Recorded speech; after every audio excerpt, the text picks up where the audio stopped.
ओ भाई साहब, I think ये बहुत ज्यादा डिफरेंट हो गया। मार्वल में मैंने आज तक ऐसा कुछ नहीं देखा था। What a aesthetic of this episode, खूबसूरती से भरा हुआ था, खूबसूरती उभर कर बाहर आ रही थी इस एपिसोड की। एक पीसफुल माहौल देखने मिला और एकदम एवेटार मूवी की याद आ गई। खैर, मैं बात कर रहा हूँ व्हाट इफ के न्यू एपिसोड यानी कि 6 एपिसोड की, और इसका टाइटल है what if काहोरी reshape the world. खैर, काहोरी मार्वल की एक न्यू कैरेक्टर है। खैर, इस एपिसोड की स्टार्टिंग होती है एसगार्ड से। यहाँ सर्टर बहुत पहले ही एसगार्ड आ चुका है और हर यूनिवर्स में प्रोफेसी रहती है कि एसगार्ड तबाह होगा, लेकिन वो कब होगा, कैसे होगा, वो पता नहीं होता है। तो इस यूनिवर्स में रैग्नारोक पहले आ चुका है। यहाँ पर सर्टर एसगार्ड में आ चुका है और यहाँ तुम ओडिन के हाथ में टेसरेट को देख सकते हो, जो कि भाई ओडिन का ही खजाना है। और अगले ही फ्रेम में सर्टर एसगार्ड को तबाह कर देता है और भाई टेसरेट बच जाता है क्योंकि भाई वो एक इन्फिनिटी स्टोन है। खैर, उसके बाद टेसरेट अर्थ पर गिर जाता है। खैर, अपन टाइमलाइन की बात करें तो अपने यूनिवर्स में 1965 एडी में ओडिन ने टॉन्सवर्क विलेज, जो कि नॉर्वे में था, उनको टेसरेट सौंप दिया था, जिन्होंने भाई सालों साल तक ओडिन को भगवान की तरफ, जिसको बाद में 1942 में रेड स्कल ले जाता है। और रेस्ट की स्टोरी तुम जानते ही हो। तो एक तरह से देखा जाए तो इस यूनिवर्स में भी वही हुआ है। 1965 एडी में ये अर्थ पर गिर गया, लेकिन एसगार्ड की तबाही के बाद, खैर उसके बाद हमको ले जाया जाता है 16 सेंचुरी के टाइम में। यहाँ हमको मोहाक वाले लोग दिखते हैं, उनकी एक तरह से पूरी सिविलाइजेशन दिखाई जाती है, जो कि भाई अमेरिका की कोलोनाइजेशन के पहले की बात है। मतलब वो मेनली वेस्टर्न अमेरिकन समझ लो। उसके बाद यहाँ एक लड़की होती है जिसका नाम होता है काहोरी, जो कि इस एपिसोड की मेन प्रोटैगनिस्ट है। खैर, उसके बाद एक लड़का आता है जिसका नाम है वाहट।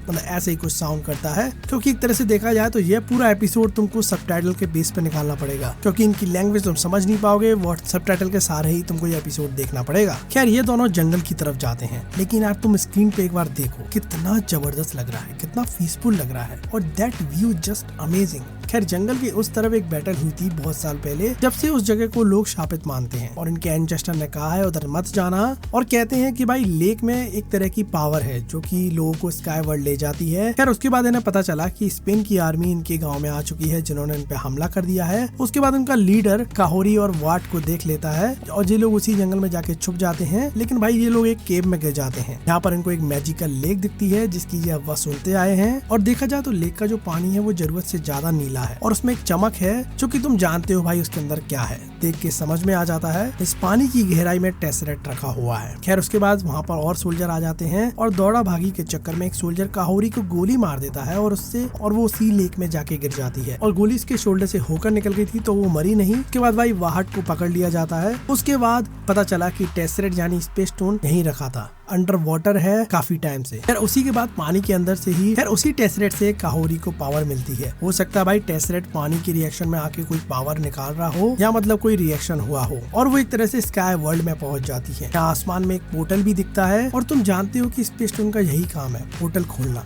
खैर, वॉचर कहता है कि टेसरेट क्यूब ने स्पेस स्टोन की एनर्जी को रिलीज करा, जिससे वो उस लेक को एक पावर मिल गई। यहाँ पर वॉरियर, एडवेंचर्स और अदर नोबल ट्राइब के लोग भी आए, जो इस वाटर में गिरे और डिसअपियर हो गए। तो एक तरह से देखा जाए तो वो सारे लोग स्काई वर्ल्ड में आ जाते हैं। एक अलग तरह की दुनिया है, या तुम कहो एक अलग डायमेंशन समझ लो, जैसे कि भाई शांग-ची मूवी में तालो था। खैर, वहाँ पर काहोरी को एक लड़का दिखता है और उसके बाद वो बेहोश हो जाती है, लेकिन जब वो जगती है वो देखती है कि वो एक न्यू स्काई वर्ल्ड में आ चुकी है। यहाँ सारे लोगों पे पावर है, जिससे भाई वो अपने नॉर्मल काम भी पावर से करते हैं, और ये लोग बहुत शांति से रहते हैं। मतलब एक पीसफुल कम्युनिटी है, जो कि हर कोई चाहता है। खैर, इस बंदे का नाम अथारक्स है, तुम देख लेना प्रोनाउंसिएशन का, जो कि कहता है जब मैं छोटा था तो मेरे काफी लोग डिसअपियर हो गए थे इस पानी में आके, इंक्लूडिंग मेरा कजन भी, लेकिन अब वो मेरे सामने है। तो एक तरह से देखा जाए तो ये एक तरह से इनके ही एंसेस्टर हैं, जो कहीं गुम हो गए थे, लेकिन वो गुम नहीं, वो स्काई वर्ल्ड में आ चुके थे। इन्होंने कभी वापस लौटने की कोशिश नहीं करी। इनको लगता है कि ये इसी धरती के लिए बने हैं। खैर, इन लोगों की एज नहीं बढ़ती है, ये लोग मरते नहीं है, और एक तरह से इनको लगता है कि ये लोग यहाँ से जा नहीं सकते हैं। ऊपर पोर्टल जरूर दिखता है, लेकिन वहाँ तक कोई पहुँच नहीं पाया है अभी तक। दूसरी तरफ स्पेन का commander Gonzalo fountain of youth को ढूंढने आया है, तो गाँव वाले से पूछता है, जिस पर गाँव वाले तो कुछ नहीं कहते हैं, लेकिन उसके बाद सोल्जर आता है जो वाहट को पकड़ के ले आता है, जिसको भाई लेक के बारे में पता था। खैर, यहाँ से काहोरी निकलना चाहती है, वो उस पोर्टल तक पहुँचने की बहुत कोशिश करती है। उसने कई बार ट्राई करा, लेकिन हर बात नाकामी हाथ में लगी।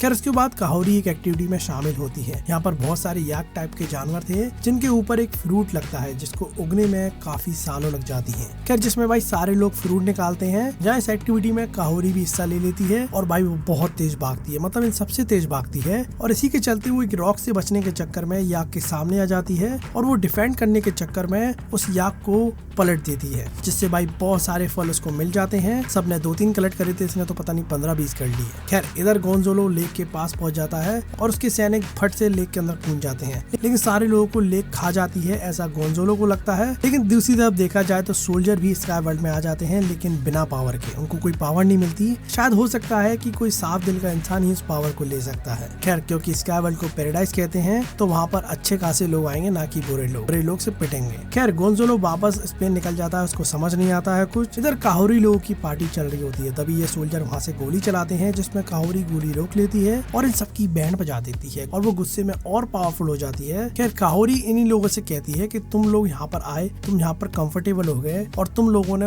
जो हमारे लोग रह रहे हैं उनके बारे में नहीं सोचा, जबकि तुम उन्हें बचा सकते थे, हम बचा सकते हैं। खैर काहोरी उसके बाद उस पोर्टल को ही नीचे ले आती है क्योंकि उसके अंदर की जो इच्छा थी, जो करने का जुनून था, वो बहुत ज्यादा हो चुका था। खैर इससे समझ में आता है कि इन्फिनिटी स्टोन नाम का इन्फिनिटी स्टोन नहीं है, उसमें पावर भी इन्फिनिटी है। अब वो डिपेंड करता है तुम पे, तुम उसको कितना स्ट्रेच कर सकते हो, तुम कितनी पावर उसको दिखा सकते हो। खैर वो उनसे लास्ट टाइम पूछती है कि कोई आएगा मेरे साथ, जिस पर भाई कोई नहीं आता है और काहोरी अपने विलेज वापस आ जाती है। यहाँ पर स्पेन के लिए गोंज़ोलो गाँव वालों को तट पर लेके तैयार खड़ा होता है, जो कि शिप में बैठ ही रहे होते हैं। उसके बाद भाई काहोरी दिखती है जो जंगल से सीधे आ जाती है और सबकी बैंड बजा देती है। वहाँ पर एक जबरदस्त एक्शन देखने मिला। हालांकि भाई काहोरी अभी इतनी पावरफुल और इतनी एक्सपीरियंस नहीं है, तो शिप के कैनन बहुत सारे इकट्ठे आ जाते हैं जिसके कारण वो पिट जाती है। यहाँ पर भाई गोंज़ोलो उसको मारने ही वाला होता है, लेकिन भाई पीछे जंगल से कई सारी आंखें दिखती हैं नीली कलर, जिससे हमको समझ में आ जाता है कि स्काई वर्ल्ड के सारे लोग अर्थ पर आ चुके हैं और उन्होंने कंप्लीटली स्पेन आर्मी को निपटा दिया, मतलब कंप्लीटली खत्म ही कर दिया पूरा। खैर उसके बाद यह खबर स्पेन की क्वीन को पता चली और वो कहती है ऐसा कुछ नहीं होता, मेरी आर्मी सबसे बेस्ट आर्मी है। खैर उधर ही उसके सामने उसके दरबार में काहोरी पोर्टल खोल के उसके सामने आ जाती है अपने लोगों के साथ और वो पीस मेंटेन की बात करने आई थी, लेकिन कहते हैं ना लातों के भूत बातों से नहीं मानते, पिटकर ही मानते हैं। क्वीन को भी जलवा दिखाना पड़ा। खैर उसके बाद आया सबसे खतरनाक सीन और वो भी अनएक्सपेक्टेड था। स्ट्रेंज सुप्रीम इज हियर, जो कि आते ही कहता है I've been looking for you for a long time। और यहीं पर हो जाता है एपिसोड खत्म। और सच में बताऊं ये एपिसोड मतलब अपने न्यू सुपर हीरो को इंट्रोड्यूस कराने लायक बहुत अच्छा था। उसकी वाइब्स अच्छी थी, उसका विजुअलाइजेशन अच्छा था और जैसे जैसे ये हाइप बना रहे हैं, क्योंकि देखा जाए तो ट्रेलर में भी कुछ ऐसा बताया नहीं है कि लास्ट एपिसोड में हम किससे लड़ने वाले हैं। बहुत ही अनएक्सपेक्टेड चीज होने वाली है। खैर काहोरी को वक्त से पहले एक एडवांस पावर मिल चुकी है, एक प्राचीन पावर मिल चुकी है, एक ऐसी पावर जो कि इस दुनिया का नाग नक्शा बदल देगी। तभी तो इस एपिसोड का नाम भी है what if काहोरी reshaped the world. खैर ओवरऑल ये एपिसोड मुझे अच्छा लगा, मेरे को अच्छा लगा देखने में। तुमको कैसा लगा ये एपिसोड मुझे कमेंट में जरूर बता देना। बाकी के व्हाट इफ के एपिसोड के रिव्यू आ चुके हैं, चाहो तो देख लेना। तो भाई मिलते रहेंगे।